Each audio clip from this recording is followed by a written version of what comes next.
말씀의 제목은 혼자 할 수 없느니라, 이런 제목으로 같이 은혜를 나누고자 합니다. 출애굽기 16번째 시간이 되겠죠. 지난 시간에 우리는 출애굽기 17장을 통하여 여호와 니시에 대해서 말씀을 배웠습니다. 이스라엘 백성이 르비딤에 이르렀을 때 아멜렉 족속이란 부족이 반유목민족이 공격을 해왔습니다. 우리는 이 싸움을 분석하면서 몇 가지 영적인 교훈을 얻었어요. 그 교훈들을 다시 한번 되새겨 보도록 합니다.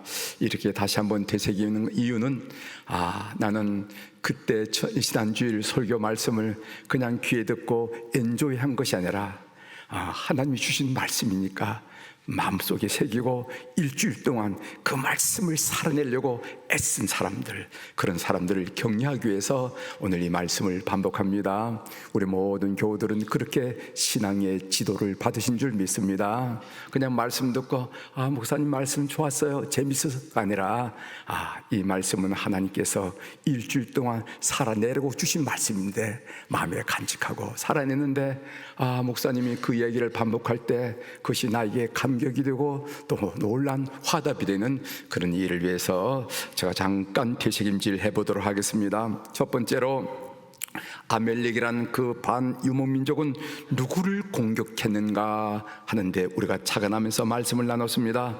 우리는 보통 이스라엘 백성 전체와 아멜렉 족속 전체가 함께 맞붙어 싸웠겠지 이렇게 생각하지만 사실은 그렇지 않았습니다. 신명기 25장 18절에 보면은 그때 정황을 우리에게 자세하게 설명해 주고 있는데, 곧 그들이 너를 길에서 만나 내가 피곤할 때 내 뒤에 떨어진 약한 자들을 쳤고 하나님을 두려워하지 아니하였느니라, 이렇게 그 정황을 우리에게 설명해 준 본문을 볼 수가 있습니다. 아멜렉이 선두를 친 것이 아니라는 겁니다. 아멜렉이 본대를 친 것이 아니라는 것입니다. 아멜렉이 친 것은 내 뒤에 떨어진 약한 자들을 쳤다고 말하고 있어요. 그냥 아멜렉과 싸웠다 이렇게도 내용에는 문제가 없고 우리가 이해 안 되는 문제가 없지만은 왜 성경은 이렇게 그 정황을 상세히 설명하고 있을까? 거기에는 영적 의미를 주고자 하는, 영적 교훈을 주고자 하는 이유가 있다는 겁니다. 사탄은 누구를 공격하는가? 우리가 영적 싸움에서 누구로부터 공격을 받을 수 있는가? 사탄은 누구를 먹잇감으로 생각하고 따라다니는가 하는 점을 우리가 새겨봤습니다. 신앙생활을 하긴 하는데 피곤해서 뒤처져 따라가는 약한 성도들이라는 거예요. 앞장서서 신앙생활을 열심히 하다가 언제 붙어인지는 모르지만은 슬슬 기도도 안 하고 말씀 공부도 게을리하고 봉사도 시큰둥하고 예배마저 소홀히 하면은, 그래서 뒤처지기 시작하면은 사탄의 공격의 목표가 된다 하는 말씀을 강조하면서 여러분들에게 드렸습니다. 두 번째로, 이스라엘 백성은 아멜렉의 공격을 어떻게 대처하는가 살펴봤습니다. 먼저 그들은 사람이 해야 할 일을 하고 하나님의 도움을 구하더라는 것입니다. 그들은 여호수아를 중심으로 한 골짜기에서 싸우는 전투 부대와 모세를 중심으로 한 산꼭대에서 하나님께 간절히 기도하는 기도 부대로 이렇게 나누어서 아멜렉의 공격에 대처하더라는 것입니다. 그들은 사람이 해야 할 일을 하고 하나님의 도움을 구했습니다. 그들은 전투만 하지 않았습니다. 그들은 기도만 하지 않았습니다. 공부를 하지 않고 기도만 하면은 공부를 잘하게 된다라는 가르침은 기독교에는 없습니다. 나쁜 습관이 있는데, 나에게 나쁜 습관이 있는데 고치려는 노력이 없어도 기도만 하면은 저절로 고쳐진다, 이런 것도 기독교와는 번지수가 다르다는 말씀을 드렸습니다. 두 번째로, 그들은 함께 기도함으로써 그 위기를 대처했다는 말씀을 드렸습니다. 출애굽기 17장 12절이죠. 모세의 팔이 피곤함에 그들이 돌을 가져다가 모세의 아래 놓아 그가 그 위에 앉게 하고 아론과 훌이 한 사람은 이쪽에서 한 사람은 저쪽에서 모세의 손을 붙들어 올렸더니 그 손이 해가 지도록 내려오지 아니한지라. 모세의 팔이 피곤함에 아니, 하나님 사람도 피곤한가? 모세도 피곤한가? 그런데 모세의 팔이 피곤함에 우리는 알아야 됩니다. 위대한 지도자 모세라 할지라도 피곤을 느낄 때가 있다는 것입니다. 아무리 강한 남편이라 할지라도, 아무리 강한 인내라 할지라도 피곤을 느낄 때가 있다는 것입니다. 우리는 상처받기 쉽고 절망하기 쉽고 실망하기 쉽고 좌절하기 쉬운 인간일 뿐이지, 비바람이 불어쳐도 끄덕하지 않는 광화문 사거리의 충무공 동상이 아니라는 거예요. 그래서 아론과 훌의 도움이 필요하다는 것입니다. 아론과 훌의 특별히 기도의 도움이 필요하다는 것입니다. 여러분, 마태복음 18장 19절 우리가 잘 아는 말씀이지요.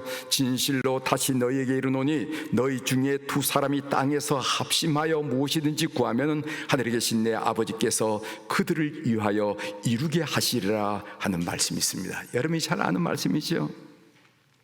두 사람이 땅에서 합심하여 무엇이든지 구하면, 땅에서 합심하여 기도할 두 사람은 누구일까요? 누구일까요? 속회원, 속도원, 선교회원은 땅에서 합심하여 기도할 좋은 동력자들입니다. 그래서 여러분들 서로서로 귀하게 여기고 서로서로 소중히 여기셔야 됩니다. 우리 속도원들 소중한 사람들이야. 우리 선교인들 소중한 사람이야.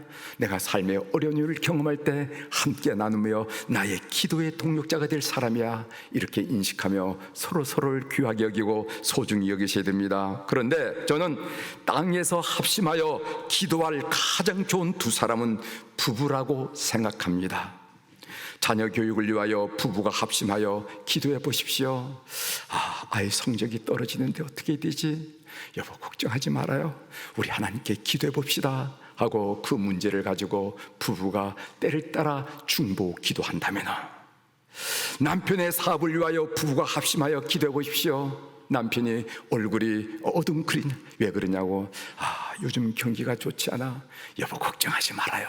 내가 기도하잖아요. 하나님이 살아계시잖아요 하면서 남편의 손을 붙들고 기도합시다 한다면 그 가정에 놀라운 역사가 일어날 것입니다. 아내의 직장을 위해서 부부가 합심하여 기도해 보십시오. 윗사람이 얼마나 힘들게 한지, 난 그만둬야 될까봐. 그럴 때, 아니야, 하나님께서 당신을 그 직장에 보내시고 훈련시키는 과정일 거야. 내가 기도할 때는 용기 좀 내봐, 좀 더 인내해봐. 이렇게 남편이 기도할 때 그 여인은, 그 아내는 직장에서 성공하지 않겠냐 말이지. 주님의 약속대로 될 줄 분명히 믿습니다. 전투의 결과가 무엇인가 하면은 여호와 니시였어요. 니시란 말은 깃발이란 의미입니다. 깃발은 승리했다는 뜻이죠. 따라서 여호와 니시는 하나님은 나의 승리가 되신다, 이런 뜻이에요. 따라서 우리같이 부족하고 연약한 사람들에게서는 이 소식은 너무도 귀한 소식이 됩니다. 그래서 우리는 듣고 대답했습니다.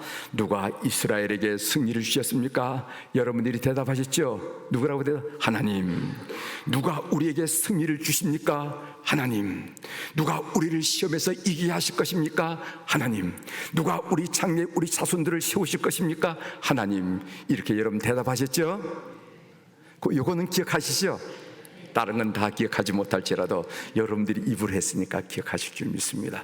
여러분들이 입으로 선판대로 여러분 삶에 그대로 역사하는 것을 우리가 함께 목도하기를 소원합니다. 오늘의 말씀입니다. 모세가 그 백성과 더불어 시내산 아래에 진을 치고 있을 때 모세의 장인 이드로가 모세를 방문했습니다. 모세를 모세되게 하는데 결정적인 역할을 한 사람 중에 한 분이 누구냐면 바로 그의 장인 이드로였습니다. 한마디로 이드로는 자기 사역에 축복이 되어준 사람이었습니다. 이드로는 생각이 깊은 사람이었습니다. 이드로는 문제를 볼 줄만 알 뿐만 아니라 문제를 해결할 수 있는 방안을 제안하는 사람이었습니다. 우리가 어떤 공동체 속에 함께 생활하다 보면 문제를 유난히 잘 보는 사람이 있어요. 이것도 문제고 저것도 문제고. 그런데 그럼 어떻게 해야죠? 이런 방안이 없는 사람이 있어요. 방안이 없어요. 그런데 이드로는 그런 사람이 아니라는 겁니다. 문제를 직시할 수 있는 탁월한 관찰력도 있었지만은, 그러나 이 문제를 이렇게 해결했으면 좋겠다고 방안을 가지고 있는 사람이에요. 여러분들이 어떤 공동체에 있다 하더라도 방안이 있는 여러분들이 되기를 주의 이름으로 축원합니다. 축복이 되어준 사람, 우리 성도들은 주위 사람들에게 축복이 되는 사람이어야 합니다. 그래서 그분이 그 자리를 떠날 때, 그분이 그 자리를 떠났을 때 그분의 차례가 너무너무 아쉽게 느껴지고 그분의 차례가 너무 크게 느껴져. 당신은 우리 가정의 축복이었노라고, 당신은 우리 직장의 축복이었나라고, 당신은 우리 교회의 축복이었나라고, 당신은 우리 사회의 축복이었습니다라고 기억될 수 있는 우리 성도들이 다 되기를 주의 이름으로 축원합니다. 사랑하는 교회 여러분, 이제까지 그렇게 사셨듯이 앞으로도 여러 사람들에게 축복이 되어주는 그런 존재로 삶을 사는 우리 교우들이 되길 바랍니다. 이드로가 가만히 보니까 사위 모세가 모든 백성들의 송사를 혼자 담당하고 있었어요. 약 200만 명이나 되는 사람들이 행군을 하다 보면은 무슨 문제인들 안 일어나겠습니까? 걷다가 밟히는 사람, 사소한 말다툼 끝에 치고 박는 사람, 그 사람들 천사들이 아니잖아요. 배가 고프다고 슬쩍 남의 물건을 도둑질하는 사람, 이런저런 일로 억울해하는 사람, 원통해하는 사람, 손해봤다고 주장하는 사람, 당했다고 하는 사람, 옳고 그름을 반드시 가려야 된다고 삼자 대변해야 됐다고 하는 사람들, 모세가 혼자 쉴 틈 없이 이런 문제에 시달렸다는 거예요. 이렇게 모세 혼자 일을 하다 보니까 다음과 같은 문제가 야기되었습니다. 첫 번째로 모세는 피로 과로로 쓰러질 정도였습니다. 해결을 해도 송사는 끝이 없었어요. 두 번째는 이 일의 효율성이 떨어졌습니다. 문제가 있는 사람들은 새벽부터 줄을 서서 기다리지만은 모세와 말 한마디 건네보지 못하고 돌아갈 때가 많았습니다. 세 번째로는 이스라엘 백성 가운데 리더의 자질을 가졌거나 재능 있는 사람이 많았을 텐데 그들의 은사를 개발하지 못했습니다. 그래서 이도로는 참 보다 못해서 11절 14절 하반절에 이렇게 말했죠. 어찌하여 내가 홀로 앉아있고 백성은 아침부터 저녁까지 네 곁에 서 있느냐. 우리는 이 이드로의 권면에서 삶의 지혜를 얻어야 된다, 이렇게 생각합니다. 먼저 이드로는 혼자 할 수 없느니라 라고 모세에게 얘기했어요. 18절이죠. 우리 18절 한번 집중해 보시기를 바랍니다. 18절, 너와 함께한 이 백성이 필경 기력이 쇠하리니 이 일이 내게 너무 중함이라 내가 혼자 할 수 없으리라. 이렇게 해서 제가 오늘 설교의 주제로 제목으로 네가 혼자 할 수 없다 하는 이 제목을 달았습니다. 혼자 일하지 말고 합력해서 함께 일하라는 말이죠. 그런지 아니죠. 아무도 우리 모두보다 똑똑하지 않다 하는 말이 있어요. 우리 교우 중에서 머리가 좋은 분들, 경험이 많은 분들이 많이 계시잖아요. 그러나 우리 모두보다 그분이 똑똑할 수는 없다는 겁니다. 아무도 우리 모두보다 똑똑하지 않다는 말이죠. 이것은 그렇기 때문에 우리가 모든 일에 의논을 붙여가지고 의견들을 권사님의 의견은 어떻습니까? 장로님의 의견은 어떻습니까? 이런 경험으로 볼 때 이 의견은 어떻습니까? 자, 의견을 붙이는 이유가 뭐냐면은 우리 모두보다 아무도 똑똑하지 않기 때문에 그렇다는 거예요. 함께 일하는 것의 중요성을 가르친 말씀이라고 생각합니다. 그렇게 일을 나누면 몇 가지 유익이 있는데, 즉 일을 나눔으로 일에 대한 부담감이 줄어들고 일의 효율성이 증대되고 많은 사람들에게 봉사할 기회를 줌으로써 그들로 하여금 삶의 보람과 의미를 얻게 하는 그런 것이 되더라 한 얘기예요. 이집트에서 사역할 때 3박 4일 동안 시나이 반도 사파리 여행을 계획했을 때 경험입니다. 여러분, 사파리는 아프리카만 있는 게 아니에요. 시나이 반도 그 사막 광야에 포힐을 타고 사파리를 하는 겁니다. 사파리를. 여행 신청자를 받아봤더니까 신청자가 무려 73명이나 됐어요. 제가 이런 행사를 주관하면은 참여하는 사람이 많았습니다. 왜냐하면 믿기 때문에 그래요. 여러분 믿으시죠? 그래서 제가 이런 행사를 하면은 사람들이 많이 있긴. 73명 가는데 이것을 어떻게 해야 되는가? 혼자 죽으라고 뛰어도 좋은 소리를 못 듣겠더라고요. 뭐 이렇게 진앙이 엉망이냐? 이런 행사를 하려면은 더 철저히 준비해야지. 고민하다 못해서 한인회에 젊은 사람들을 초청했습니다. 협조를 요청하고 일을 분단시켰어요.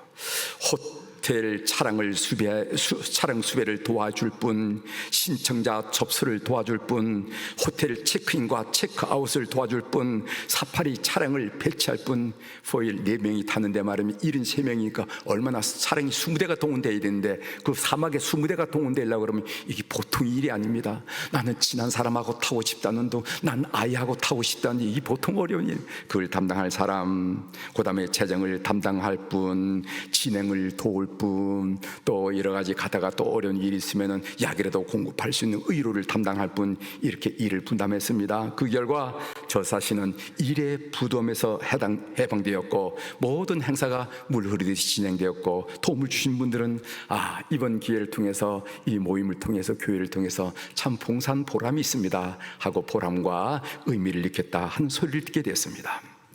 그러면은 이도로는 어떻게 문제를 해결하라고 모세에게 권했습니까? 여러분 궁금하시죠? 그럼 어떻게 하라고 공고했을까? 첫 번째로는 사건이 일어나지 않도록 미리 예방 교육을 하라는 거예요. 사건이 벌어진 다음에 그 사건이 왜 벌어졌는지 어떻게 할지 고민하지 말고 사건이 일어나기 전에 사람들에게 예방 교육을 미리 시키라는 거예요. 그 말씀이 20절에 있습니다. 20절 보세요. 그들에게 율례와 법도를 가르쳐서 마땅히 갈 길과 할 일을 그들에게 보이고 사건이 일어나지 않도록 미리 율례와 법도를 그 백성들에게 가르치라는 것입니다. 오늘 우리는 다음 시대에게 율례와 법도를 가르치고 있습니까? 여러분들이 밥상머리에서 아들들에게, 딸들에게, 손자에게, 손녀에게 삶은 이렇게 살아야 되는 거야 라고 율례와 법도를 가르치고 있는 것입니다. 돈 버는 것을 가르치는 것도 중요하지만은 함께 더불어 살아갈 세상을 위하여 율례와 법도를 가르치는 것은 너무나 중요합니다. 이거 우리가 놓치고 있어요. 여러분 인구수에 비례해 볼 때 한국인의 고소 고발 비율이 일본인에 비해서 10배나 더 많다는 사실을 들어본 적이 있습니다. 제가 이 방송에서 들은 적이 있어요.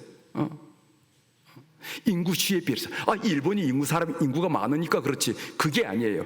인구수에 비례해 볼 때 우리 한국인이 고소하고 고발하는 것보다는 일본인들이 비해서 10배나 한국이 더 많다는 거예요. 예? 여러분 어떻게 생각하십니까? 도대체 뭐가 문제가 이렇게 된 거예요? 두 번째로는 능력 있는 사람을 선택해서 협력하라고 권면합니다. 21절에 나오죠. 너는 또 온 백성 가운데 능력 있는 사람, 도대체 능력 있는 사람이 어떤 사람인가, 많이 배운 사람인가, 거기에 설명을 하고 있습니다. 곧 하나님을 두려워하며 진실하며 불의한 이익을 미워하는 자를 살펴서 백성 위에 세워 1000부장, 100부장, 50부장과 10부장을 삼아, 이렇게 말하고 있습니다. 어떤 사람을 선택해야 하는가, 어떤 사람을 하나님이 쓰시는가, 하나님의 일꾼의 자격은 어떤 건가, 우리 민족 공동체의 지도자의 자격은 어떤 사람이 되어야 되는가, 우리가 여기서 많은 교훈을 얻을 수가 있어요. 하나님의 일꾼의 자격 첫 번째는 뭐냐면은 곧 하나님을 두려워할 줄 아는 사람을 쓰라는 거예요. 하나님을 두려워하는 사람입니다. 모든 분야에서 사람을 선택할 때 하나님을 두려워하는 사람을 선택하라는 겁니다. 교회 일만이 아닙니다. 선교의 일만이 아닙니다. 모든 분야에서 직장의 영역 분야, 재무 분야, 그리고 서비스 분야에 이르기까지 하나님을 두려워하는 사람을 쓰라는 것입니다. 신랑을 선택할 때 하나님을 두려워하는 사람을 선택하라는 거예요. 신부를 선택할 때 하나님을 두려워하는 사람을 선택하라는 겁니다. 여러분이 쉬운 말인 줄 아세요? 하나님을 우습게 혼전에 생각하는 사람, 결혼 전에 생각하는 사람이 하나님조차 우습게 생각하는데 뭘든 우습지 않게 생각하겠어요? 다른 사람은 차치하고 우리 자신을 두고 생각해봐도 그렇습니다. 하나님을 두려워하지 않는다면 아무 생각이나 막 할 수 있지 않겠어요? 하나님을 두려워하지 않는다면 아무 말이나 막 할 수 있지 않겠어요? 하나님을 두려워하지 않는다면 아무 짓이나 막 할 수 있지 않겠어요? 그러나 하나님을 두려워하면은 우리가 잘못된 생각을 했다가도 머리를 흔들면서 내가 무슨 벌을 받으려고 이런 생각을 하나 할 게 아니겠습니까? 우리가 잘못된 말을 했다가도 입으로 복록을 받는다고 그러는데 내가 무슨 저주를 받으려고 이런 말을 쉽게 하는가 하면서 자기 입을 막을 거 아니겠습니까? 우리가 잘못된 짓을 하다가도 모든 것은 심은 대로 거둔다라고 했는데 내가 무엇을 인생에 거두려고, 내가 인생 중에 자식들에게 무엇을 거두려고, 손자 손녀들에게 무엇을 거두려고 이런 짓을 하는가 하고 돌아설 것이 아닌가 말했죠. 그래서 여호와를 경외하는 것이 지식의 근본이라고 했어요. 여호와를 경외하는 것이 삶의 근본이라고. 근본. 여러분, 경외한단 말이 무슨 말인지 아시죠? 하나님을 두렵고 떨림으로 섬기는 자. 하나님은 하나님을 두려워한 사람을 눈여겨보고 세우신다 하는 것을 여러분이 꼭 기억하셔야 됩니다. 두 번째로는 진실하며 진실한 사람을 쓰라는 거예요. 하나님이 쓰신 사람은 거짓이 없는 사람입니다. 정직한 사람입니다.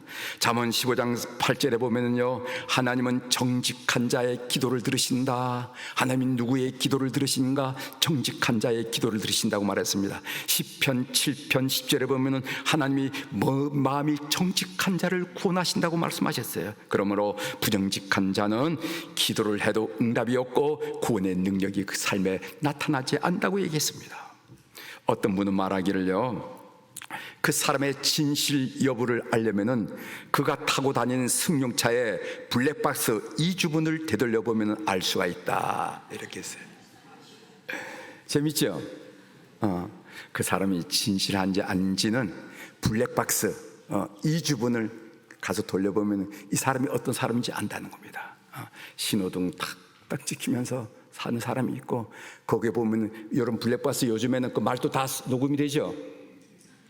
안 됩니까? 가면은 이 사람이 남 안 볼 때 욕을 하는지 안 하는지, 남에 대해서 어떤 견해가 이 다 나오잖아요. 그 이 주부만 보면 알 수 있다. 이 주부는. 재밌죠? 그런데 좀 뜨끔하지 않아요? 뜨끔한 부분이 있어요. 하나님은 진실한 사람을 쓴다는 거예요. 세 번째로 불의한 이익을 미워하는 자라는 거예요. 돈에 깨끗한 사람이란 겁니다. 오늘 우리에게는 불의한 이익에 뒤범벅이 된 사람들을 지도자라고 바라보며 살아가는 안타까움이 우리에게는 있어요. 싱가포르를 세계적인 선진국으로 도약시킨 리관우 전 총리가 쓴 싱가포르 스토리라 하는 자서전이 있습니다. 타임즈는 무려 8페이지를 할애해가지고 싱가포르 스토리를 요약 기재했습니다. 이것은 무엇을 의미한가 하면은 타임은 아시아를 이해하려고 한다면 리관유를 이해해야 된다 하는 그런 의미가 있지 않겠습니까? 그래서 싱가포르 스토리를 8면에 게재하면서 우리가 리관유를 이해하자 하는 얘기를 했습니다. 리관유가 이런 싱가포르를 만들 수 있는 원동력이 무엇인가? 타임즈는 아래와 같이 분석했습니다. 두 가지로 분석했는데, 하나는 리관유는 청렴했다는 겁니다. 돈에 깨끗했다는 것입니다. 이것이 리관유가 위대한 지도자가 될 수 있는 도덕적 바탕이라는 거예요. 도덕적 바탕. 우린 이런 바탕이 없는 지도자를 보기 때문에 힘들어하는 거 아니겠어요? 리관우가 그 공동체를 이끌 때 그 리더십의 그 근본이 뭐냐면은 깨끗한 도덕적 바탕이라는 거예요. 우리 개신교를 영어로 프로테스탄트라고 합니다. 즉 항거자란 말이죠. 우리 성도는 불의한 이에 대하여 단호히 거절할 줄 알아야 된다는 것이죠. 하나님은 깨끗한 사람을 쓴다는 것입니다. 두 번째로 리관은 끊임없이 책을 읽는다는 사람, 책을 읽었다는 거예요. 그는 독서의 유익을 이렇게 말한 적이 있습니다. 나는 독서를 통한 상상력으로 지금의 싱가포르를 만든 것이다. 지금의 싱가포르는 원래 나의 상상에서 출발한 실체일 뿐이다. 이렇게 얘기했어요.